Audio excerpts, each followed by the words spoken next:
Thank you very much. We know you've had a fairly busy month, but I think you'll be the busiest man in the arena tomorrow. Is it 8 fighters you have on the card? I think it's 9 now. 9 now. Why not make it busier? There we go. So you'll be covering more mileage between the cage and backstage than most people will be making towards the event. That's my cardio done for the day. That's it. That's your strength and conditioning, your cardio. Just from that point of view, how do you manage those sort of I suppose that diversity of fighters, where they're coming from, their level? How do you manage that as their head coach? Well, we've done it a few times now. Anytime there's a big show in Dublin, it's going to be probably dominated by SPG fighters. You know, one of the biggest pro teams. Well, we are the biggest pro team in the country, and we have a system in place. You know, each pro fighter has a second that will stay with them during the day, help them warm up, and then I'll just go to the corner, each of them separately. So. Experience, that's what will get us through it. And what gets you through that individually as well, because each fight will be a roller coaster for you in itself. You've got to reset after each one, whether it's the highs or the lows. How do you manage that personally?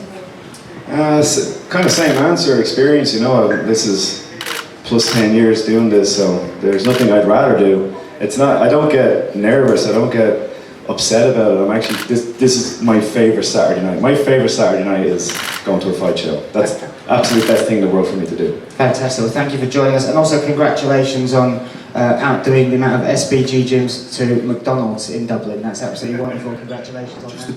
John, you said that previously 2 UFC shows in Dublin have really done a lot for the sport in terms of moving it along and progressing it. Do you feel like a big night on Saturday night could do similar for the sport in its continued growth now?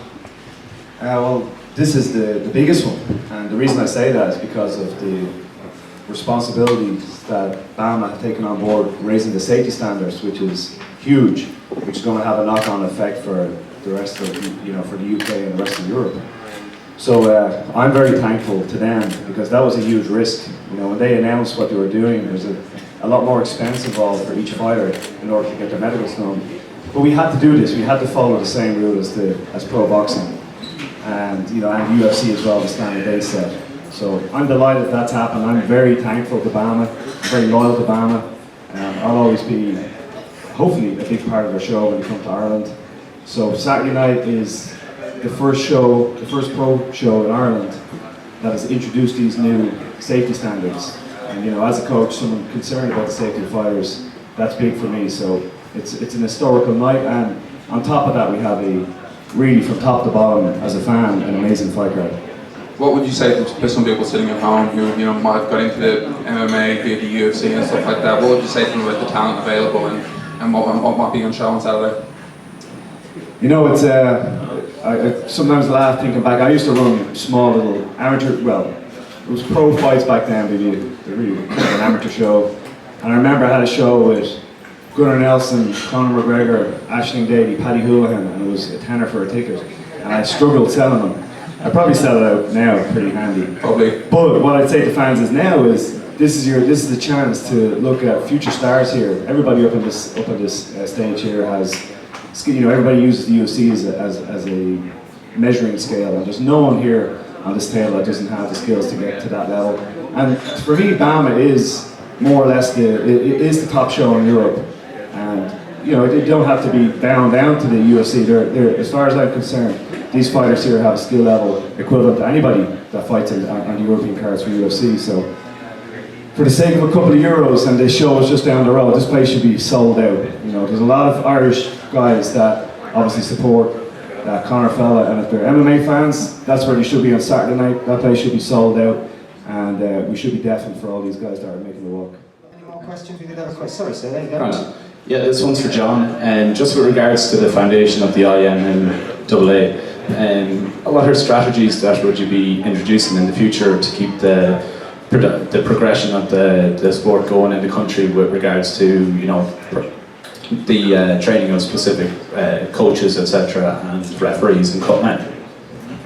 Yeah, well, luckily the IMMAF, the International Federation, they already have these things in place. Progression schemes to bring up athletes, to bring up referees, to bring up judges.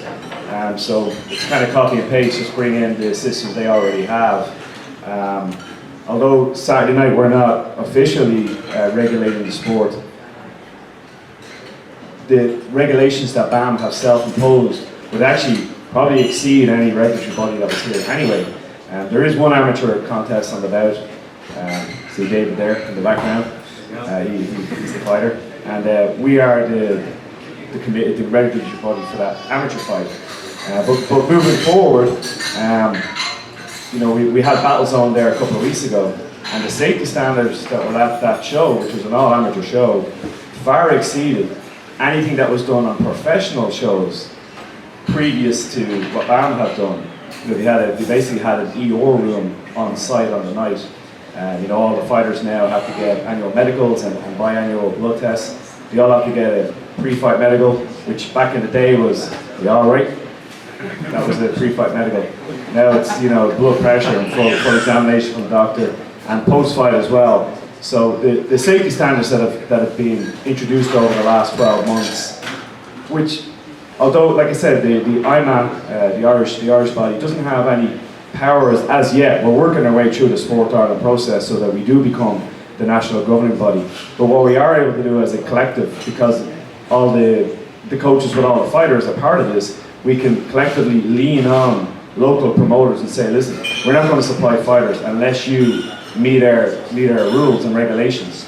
So by the time we do actually get the official status to be the regulatory body for both amateur and professional mixed martial arts, I'm happy to say, looking at Battle Zone amateur show last week and now Bamma this Saturday, we're already ticking all the boxes. Perfect, thank you.